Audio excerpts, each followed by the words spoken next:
रशियाकडून तेल आयात करण्याबाबत भारतावर अकारण करण्यात येणारी टीका पूर्णपणे अनुचित आणि तर्कहीन. भारताचं अमेरिका आणि युरोपीय महासंघाला ठाम उत्तर. फिलिपिन्सचे राष्ट्राध्यक्ष फर्डिनांड मार्कोस आणि पंतप्रधान नरेंद्र मोदी यांच्या द्विपक्षीय चर्चा. संरक्षण, डिजिटल सहकार्य आणि सागरी सहकार्याबद्दल सहमती.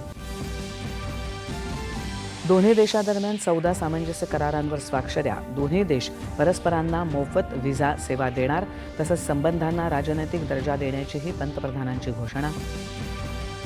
संसदेत आजही विविध मुद्द्यांवरून गदारोळ. पावसाळी अधिवेशनात आतापर्यंत संसदेत एकही विधेयक मंजूर होऊ न शकल्याबद्दल संसदीय कार्यमंत्र्यांनी व्यक्त केली नाराजी. सभागृहात बाहेरून सुरक्षा कर्मचारी तैनात केल्याच्या कथित मुद्द्यावरून विरोधकांचे आरोप सरकारनं फेटाळले. विरोधक दिशाभूल करत असल्याचा सरकारचा आरोप. रालोआ संसदीय मंडळाची महत्त्वपूर्ण बैठक पंतप्रधान नरेंद्र मोदी यांच्या उपस्थितीत संपन्न. ऑपरेशन सिंदूर आणि ऑपरेशन महादेवच्या अभिनंदनाचा प्रस्ताव एकमतानं पारित.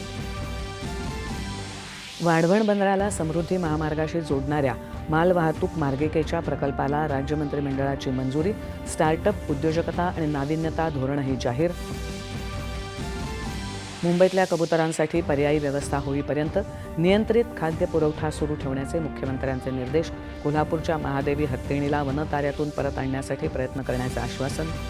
उत्तराखंडमधल्या उत्तरकाशी इथे ढगफुटीमुळे प्रचंड पूर. अनेक लोक ढिगाऱ्याखाली दबले गेले असल्याची भीती व्यक्त. मदत आणि बचाव कार्य सुरू.